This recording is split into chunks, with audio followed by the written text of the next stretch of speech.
بسم اللہ الرحمن الرحیم وَلَقَدْ يَسَّرْنَا الْقُرْآنَ لِلذِّكْرِ فَهَلْ مِن مُدَّكِرٍ۔ السلام علیکم ورحمۃ اللہ۔ الحمدللہ وکفیٰ وسلام علی عبادہ الذین اصطفیٰ،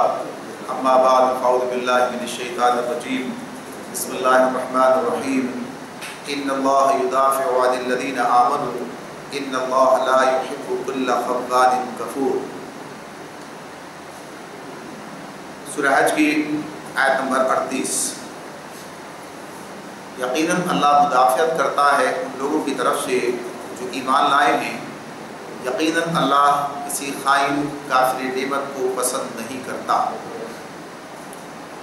یہاں سے ایک دوسرا مضمون جو ہے شروع ہو رہا ہے سورہ حج کے ان آیات سے، اور اس میں اللہ رب العالمین نے اہل ایمان کی طرف سے مدافعت کرنے کی بات کی۔ مدافعت دفع سے ہے، یعنی کسی چیز کو دفع کرنا، ہٹانا، دور کرنا۔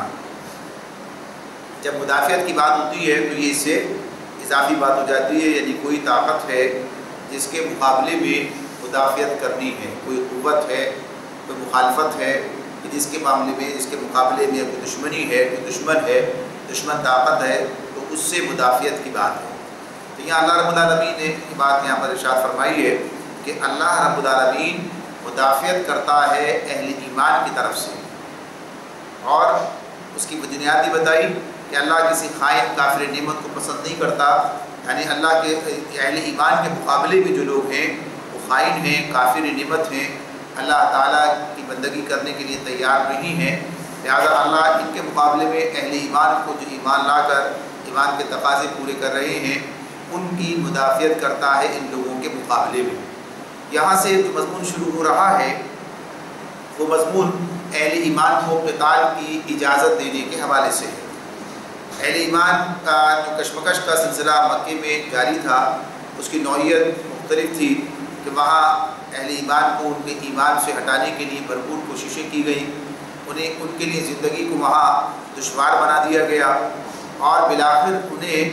اپنی یعنی ایک طرح سے وطن ہی کہیے، انہیں اپنی بستی، اپنا مقام، اپنے وطن چھوڑنے پر مجبور کر دیا گیا، اور وہ ہجرت پر مجبور ہوئے اور مدینے آئے۔ تو اللہ رب العالمین یہ بات بتا رہے ہیں کہ یہ جو کفر ایمان کی کشمکش ہے جس کا آغاز مکے میں ہوا، اللہ رب العالمین اس کشمکش میں اہل ایمان کا ساتھی، اور وہ اہل ایمان کی طرف سے مدافعت کرتا۔ وہ ایک مرحلہ تھا جس مرحلے سے اہل ایمان گزرے ہیں، جس میں اللہ تعالیٰ نے ان کو اس حیثیت سے تیار کیا ہے، ان کی تربیت کی گئی ہے کہ وہ آگے کے مراحل کے لیے اپنے اندر کوالٹی، قابلیت اور استعداد پیدا کر سکیں کہ جو آگے کام ان سے لیا جانا۔ تو وہ مرحلہ گزر گیا ہے، لہذا اب مرحلہ سامنے آ رہا ہے کہ جس میں اللہ تعالیٰ کی طرف سے قتال کی اجازت ملنے والی ہے۔ تو اگلی آیت نے فرمایا اُذِنَ لِلَّذِينَ يُقَاتَلُونَ بِأَنَّهُمْ ظُلِمُوا وَإِنَّ اللَّهَ عَلَىٰ نَصْرِهِمْ لَقَدِيرٌ الَّذِينَ أُخْرِجُوا مِنْ دِيَارِهِمْ بِغَيْرِ حَقٍّ إِلَّا أَن يَقُولُوا رَبُّنَا اللَّهُ وَلَوْلَا دَفْعُ اللَّهِ النَّاسَ بَعْضَهُم بِبَعْضٍ لَهُدِّمَتْ صَوَامِعُ وَبِيَعٌ وَصَلَوَاتٌ وَمَسَاجِدُ يُذْكَرُ فِيهَا اسْمُ اللَّهِ كَثِيرًا وَلَيَنصُرَنَّ اللَّهُ مَن يَنصُرُهُ إِنَّ اللَّهَ لَقَوِيٌّ عَزِيزٌ۔ دو آیات ہیں 39 اور 40، اس میں اللہ تعالیٰ فرماتے ہیں اجازت دے دی گئی ان لوگوں کو جن کے خلاف جنگ کی جا رہی ہے، اجازت دے دی گئی ان لوگوں کو جن کے خلاف جنگ کی جا رہی ہے، کیونکہ وہ مظلوم ہیں اور اللہ یقیناً ان کی مدد پر قادر ہے۔ یہ وہ لوگ ہیں جو اپنے گھروں سے ناحق نکال دیے گئے، صرف اس قصور پر کہ وہ کہتے تھے کہ ہمارا رب اللہ ہے۔ اگر اللہ لوگوں کو ایک دوسرے کے ذریعے سے دفع نہ کرتا رہتا تو خانقاہیں اور گرجا اور معبد اور مسجدیں جن میں اللہ کا کثرت سے نام لیا جاتا ہے سب مسمار کر ڈالی جائیں۔ اللہ ضرور ان لوگوں کی مدد کرے گا جو اس کی مدد کریں گے، اللہ بڑا طاقتور اور زبردست ہے۔ ان دونوں آیات کے اندر اللہ تعالیٰ نے قتال کی اجازت کی، ساتھ ساتھ قتال کی بنیاد یعنی وجہ کیوں اجازت دی جا رہی ہے، اور قتال کا جو یہ اللہ تعالیٰ نے